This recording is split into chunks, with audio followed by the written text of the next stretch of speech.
வணக்கம். சிறப்பு நேர்காணலுக்கு வரவேற்கிறோம். நிகழ்ச்சியின் இன்றைய சிறப்பு விருந்தினர் பத்திரிகையாளர் திரு புன்னைவளவன். வணக்கம். வணக்கம் சார்.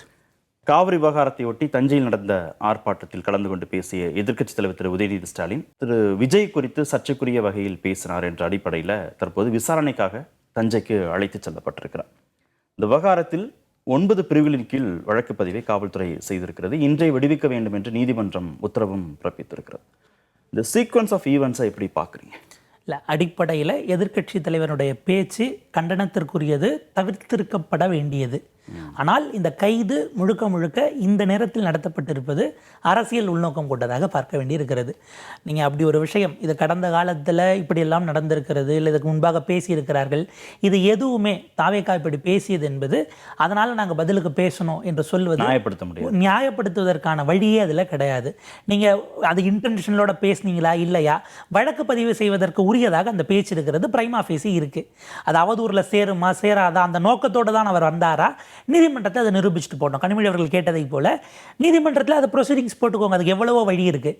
என்ன சிக்கல்னா, நீங்கள் டிஃபமேஷன் போடணும். கிரிமினல் டிஃபமேஷன்னா தனிப்பட்ட முறையில் யார் குறித்து பேசினாரோ அவர் வழக்கு பதிவு கொடுக்கணுங்கிறது ஒன்று, புகார் கொடுக்கணும். அதை விட முக்கியம், ஒவ்வொரு முறை வரும்போதும் விசாரணை நீதிமன்றத்துக்கு 2 தரப்பும் வரணும்.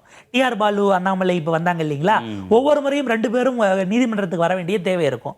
ஆளுங்கட்சியாக இருக்கிறவர்களா செய்கிறாங்கன்னா அரசின் மூலமாக நீங்கள் அவதூறு வழக்கை போட்டுட்டு பிரித்து கொடுத்துட்டு போயிட்டீங்கன்னா அவங்க வர வேண்டாம், அது அரசு அதை கேரி ஓவர் பண்ணிப்பாங்கங்கிற விஷயம் வரும்.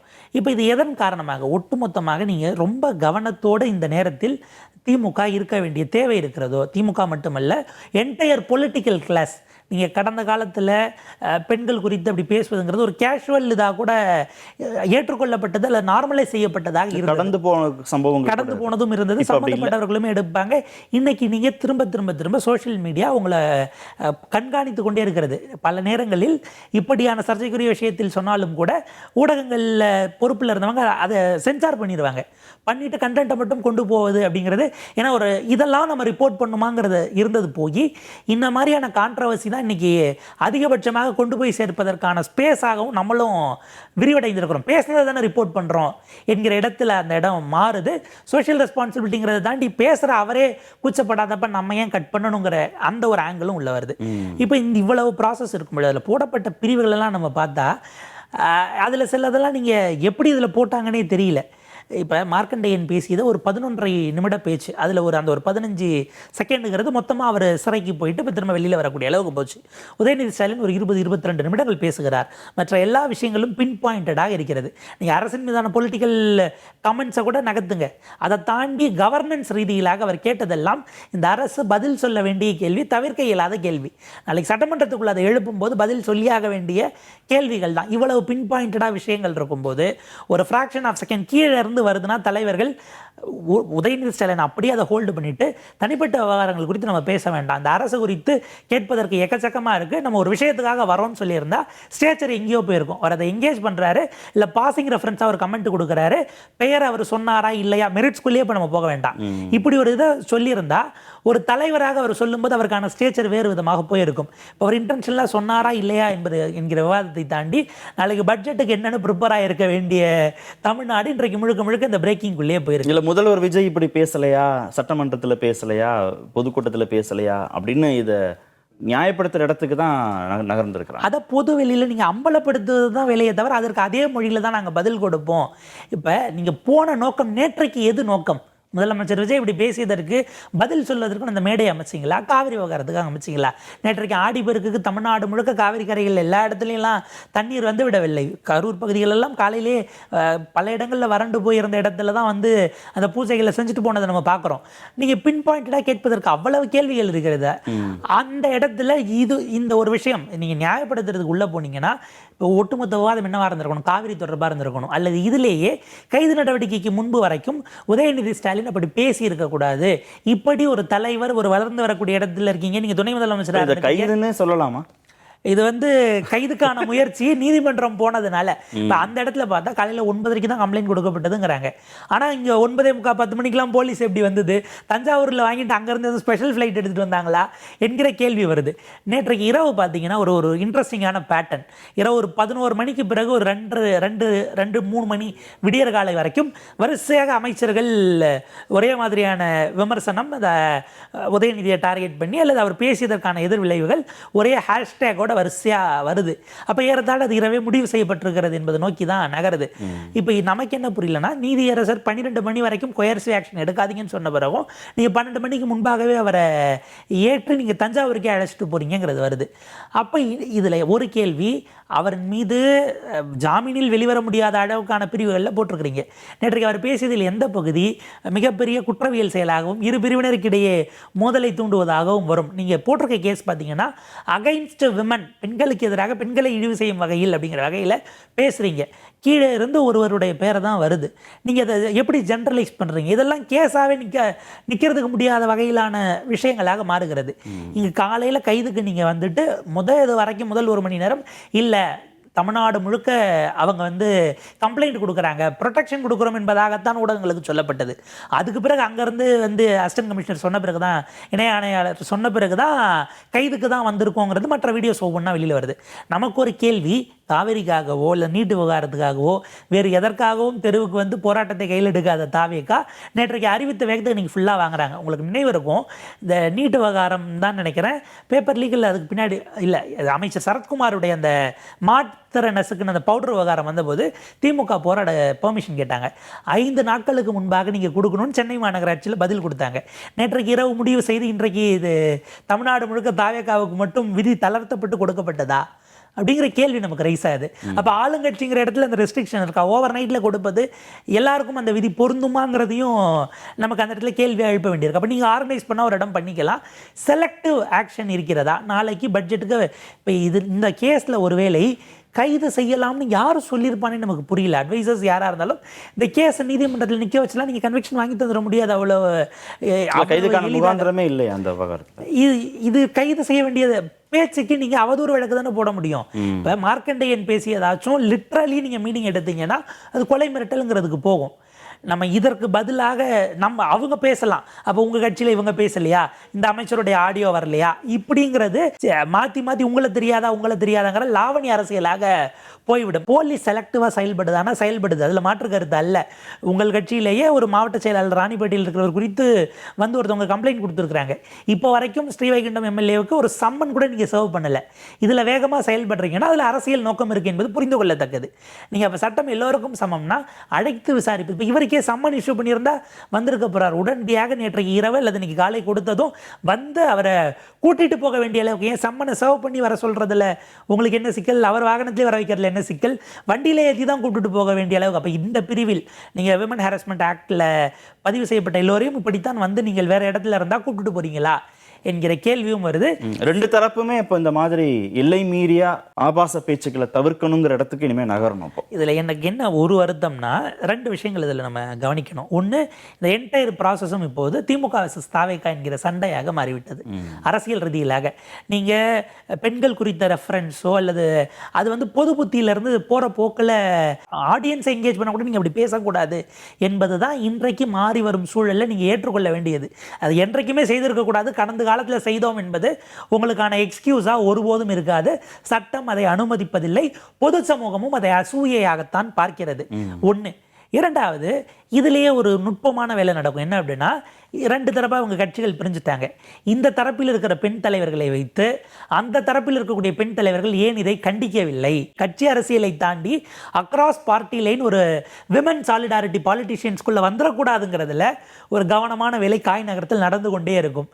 அப்போ இந்த வேலையும் இன்றைக்கு அரசியல் வெளிகளில் கட்சிகளில் பொறுப்புகளில் இருக்கக்கூடிய ஆண்கள் இதை கான்சியஸாக, நீங்கள் உலகம் முழுக்க இருக்கக்கூடிய பேட்ரியார்க்கின்னு சொல்லக்கூடிய ஆணாதிக்க மனநிலை விதிவிலக்கும் இந்தியன் பேட்ரியார்க்கியும் என்ன ஒரு வித்தியாசம்னா, உலகம் முழுக்க அங்கே பெண்களை ஒடுக்குவதில், அவங்களுக்கான அந்த எம்பவர்மெண்ட்டை காலி பண்ணுறதில் ஆண்கள் தான் பொசிஷன் வகிப்பாங்க.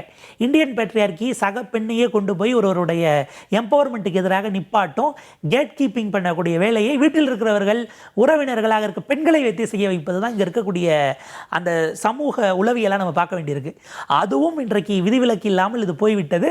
இந்த விவாதம் ஆண்கள் சக துறையில் இருக்கக்கூடிய பெண்களை பார்ப்பதில் தொடங்கி, இல்லை கேஷுவலாக பாஸ் பண்ணக்கூடிய கமெண்ட்ஸ் குறித்து அதனுடைய மதிப்பீடுகளை நீங்கள் ஒட்டுமொத்தமாக ஒரு சமூகமாக சேர்ந்து மாற்றிக்க வேண்டியிருக்கு என்கிற இடத்திலிருந்து மாறாக, நீங்கள் ஒடுக்க பார்க்குறீங்க, நீங்கள் ஒழுங்காக பேசுனீங்களா, நீங்கள் டேஷ் போட்டால் பரவாயில்லையா, நீங்கள் இப்படி சொன்னால் பரவாயில்லையா என்பதாகவே போய்விட்டது. மீண்டும் மீண்டும் விவாதம் அந்த புள்ளியை நோக்கி வந்துடக்கூடாதுங்கிறதுல எல்லா ஆண் அரசியல்வாதிகளும் கவனமாக இருக்கிறார்களா?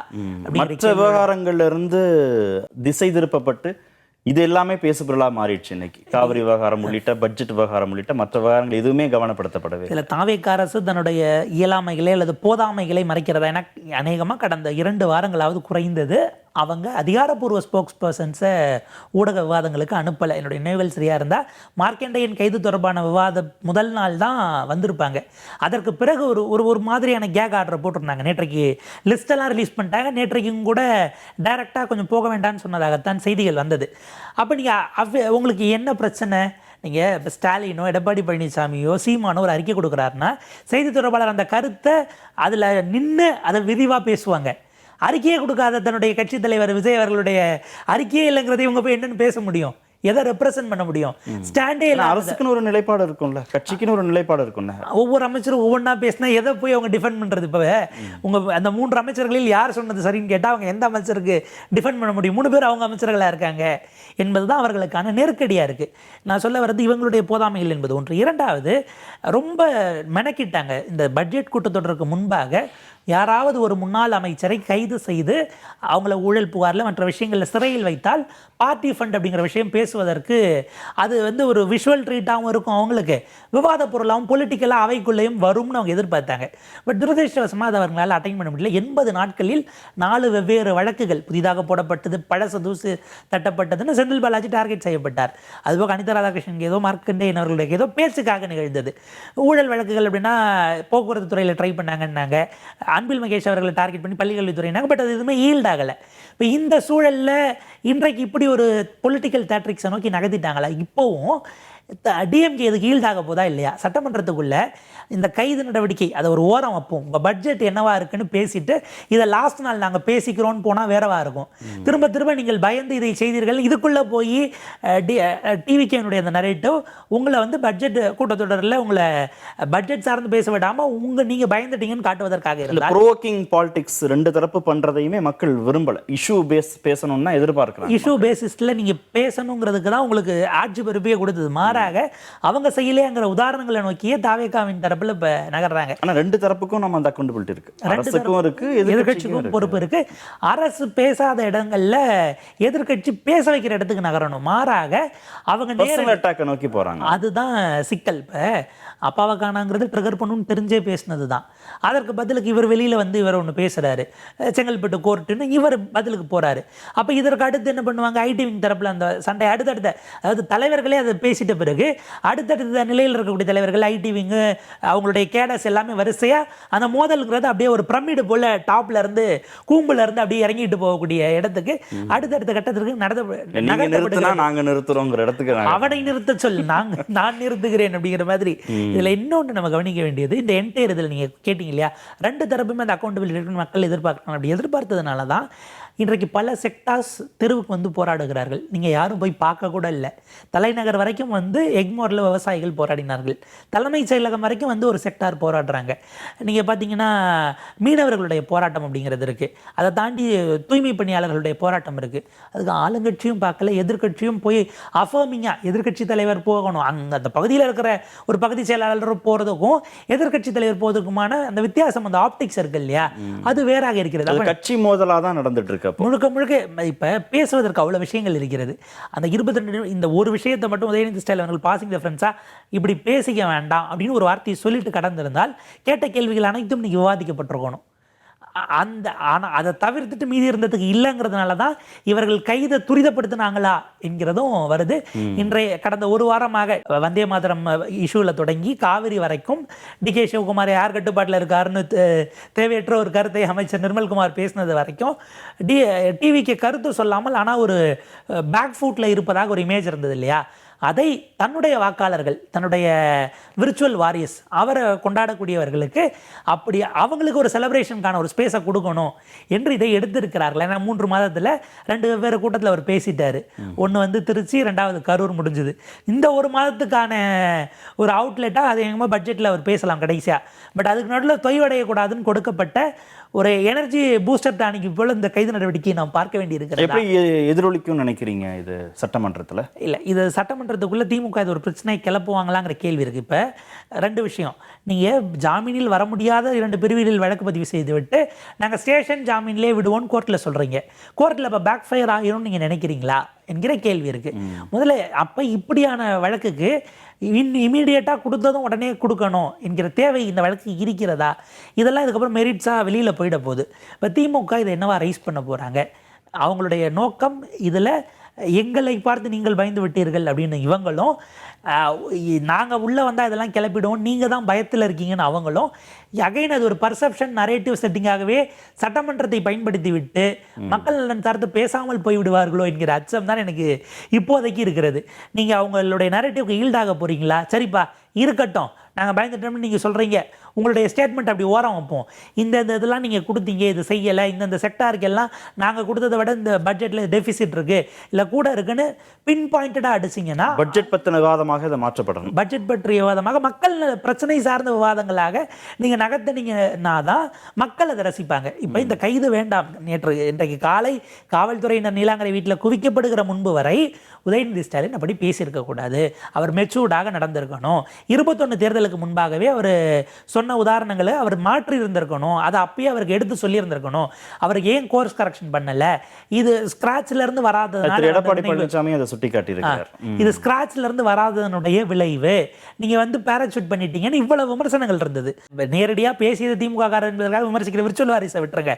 அதை தாண்டி ஒரு இன்டெலெக்சுவல் சர்க்கிள் ஆகட்டும் இல்லை சாமானியர்களிடமும் கூட இப்படிலாம் நீங்கள் அடுத்து நாளைக்கு ஜெயிச்சிங்கன்னா முதலமைச்சர் ஆகக்கூடிய பொசிஷனில் இருக்கிறவர் இப்படியா பேசுறது என்கிற ஒரு உரையாடல், அதை ரசிக்கக்கூடிய பக்குவத்தில் இல்லை பொது சமூகம் என்கிற ஒரு பர்செப்ஷன்றது. நீங்கள் கைதுக்கு போகும்போது திட்டினா பதிலுக்கு அங்கேயே நீங்கள் கூட்டம் போட்டு திட்ட வேண்டியதானே. இதுக்கு கைது பண்ணாலும் உள்ளே அங்கே வைக்க முடியுங்கிற இடத்துக்கு அந்த என்டையர் நரேட்டிவே இப்போ விஜய் அவர்கள் வேறு பக்கம் திமுகவை நோக்கி நகர்த்திட்டாருங்கிறத பார்க்க வேண்டியிருக்கு. அப்போ மெயின் இஷ்யூஸை தாண்டி இது ரெண்டுமே பார்த்தீங்கன்னா தனிநபர்கள் சார்ந்ததாக இருந்தால் அது பாட்டுக்கு நீதிமன்றத்தில் நடந்திருக்க வேண்டியது. கொண்டு வந்து அதற்குள் அவரவர்களுக்கான அரசியல் ஒரு சட்டம் ஒழுங்கு சார்ந்த பிரச்சனையால் அது மாறிடுச்சு. இப்போ அது சிக்கல், அது நீங்கள் எப்படி கண்ட்ரோல் பண்ண போறீங்கிறது இருக்கு. உருவமை எரிப்பு, அதுக்கு அடுத்து பல இடங்களில் பலரும் கைதாகிறாங்க அப்படிங்கிறத பார்க்கும் பொழுது அது அரசனுடைய தோல்வியை அடுத்த கட்டத்தை நோக்கி நகரும். இருதரப்பினரும் என்ன பாடுபட்டாவது பொது அமைதியை பாதுகாக்க வேண்டிய தேவை இருக்கிறது. இப்போ ஆளுங்கட்சிங்கிறதுனால அவங்களுக்கு நீங்கள் பெர்மிட் பண்ணிட்டு உங்களுக்கு பண்ணலனாலும் சிக்கல். இந்த மாதிரி ரெண்டு தரப்பு அனுமதிக்கிற போது அவங்களுக்குள்ள மோதல் வந்தாலும் சிக்கல். 2 பேரும் ஒரே இடத்துல எதிரில் நின்று போராட்டம் பண்றாங்க. இவங்க நட்டு வச்சிருக்கிற கொடிக்கம்பத்தை அவங்க எடுத்து போடக்கூடிய காட்சிகள் எல்லாம் பார்க்க முடிகிறது. கடந்த காலத்தில் இப்படியான கைதுகள், அரசியல் கைதுகள் நடந்த பிறகு அன்றைக்கு இருந்த அரசியல் சூழல், அதுக்கு அடுத்து வந்த தேர்தல்களில் நீங்க பார்த்தீங்கன்னா கைது செய்யப்பட்டவர்கள் அதை பொலிட்டிக்கலி அந்த ஈல்டு எடுத்திருக்கிறாங்க. இதை விட முக்கியமாக கூட்டணியாக அன்றைக்கு அந்த கைது செய்த கட்சிகளோடு உங்களுக்கு 96ல் கலைஞர் எடுத்துக்கலாம், 98க்கு வேறு ஒரு விதமான ஒரு ஈக்குவேஷன் மாறுது. 2001 அன்றைக்கு ஜெயலலிதா அம்மையாரோடு இருந்தவர்களை கூட கலைஞர் கைதுக்கு பிறகு இல்லை அது தவறுங்கிற ஒரு ஸ்டாண்ட் எடுத்து ஒரு நட்பு சக்தி மாற்றமே ஏற்பட்டது. இது அந்த அளவுக்கு போகுமா இல்லையாங்கிறது நம்ம பொறுத்திருந்து தான் பார்க்கணும். தலைவர்கள் பெரிய பெரிய பிரச்சனைகள் அல்ல மக்கள் சார்ந்ததை பிரதானப்படுத்தாமல் ஏதோ ஒரு புள்ளியில் ஈகோவை மட்டுமே முன்னிறுத்துகிறார்களோ அப்படிங்கிறது இருக்கு. மக்களுக்கு அதனால் எந்த பயனும் இருக்க போகுது தவிர்க்கப்பட வேண்டியதுதான். நன்றி நிகழ்ச்சியில் பங்கேற்று. மீண்டும் சந்திப்போம். நன்றி, வணக்கம்.